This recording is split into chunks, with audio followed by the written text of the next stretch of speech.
Hello mga dodong, mga inday. Ito na naman si Inday Bibi. Meron tayong pechay dito sa aking harapan. Ayan. Okay, dahil ngayon ay kumukulo-kulo na yung ating tubig, pwede na nating ilagay si pechay. Lalagay na natin ang ating si pechay dyan. Okay, mga 2 minuto nating ilagay si pechay. Saglit lang. Kung pwede 1 minute, 1 minute lang. Ilagay ko mo ito sa likod. Okay, ngayon, pagkatapos ng 2 minuto at siya ay kumukulo na, so patayin ko lang yung aking apoy. Ayan na yung ating si pechay. Lumiit ang ating pechay. Carry lang yan. Okay, dito mo natin ilagay si pechay para matanggal ang kanyang mga water. Ang mga natitirang konting tubig. Okay? Okay, so ngayon na itatabi muna natin ito sa kabila. Ang next natin ay gagawa tayo ng sauce ng ating si pechay. So, kukuha lang ako ng konting butter. Yan lang siya kaliit. So, habang hindi pa natunaw yung ating butter, hindi pa siya masyadong tunaw, tayo ay maghiwa-hiwa muna ng ating sibuyas at bawang. Maghiwa tayo ng maliliit na hiwa. Yan. Then, ilalagay natin dito yung ating sibuyas. Okay, so haluin natin saglit ito. At maghihiwa na naman tayo ng ating si bawang. Meron ako ditong 3 pirasong bawang. Pitpitin lang natin. So, hiwain natin ng maliliit yung ating bawang. Halu-haluin natin saglit. Then, itatabi natin siya dyan sa kabilang gilid. Ang bango.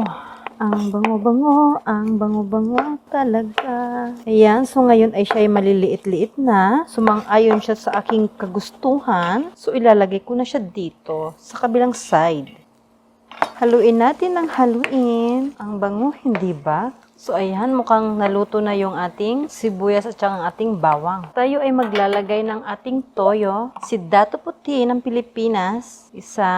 2 kutsarang toyo at meron akong suka, si tuba, sukang tuba, 1, 2, 3 kutsara ng sukang tuba. Mahinala yung ating apoy at maglalagay lang ako ng ating paminta. Ganito lang kadami yung paminta. Siguro na sa mga kalahating kutsarita yun or 1/4 ng kutsarita. Of course, hindi mawawala yung ating tarang, si Maggi oyster sauce.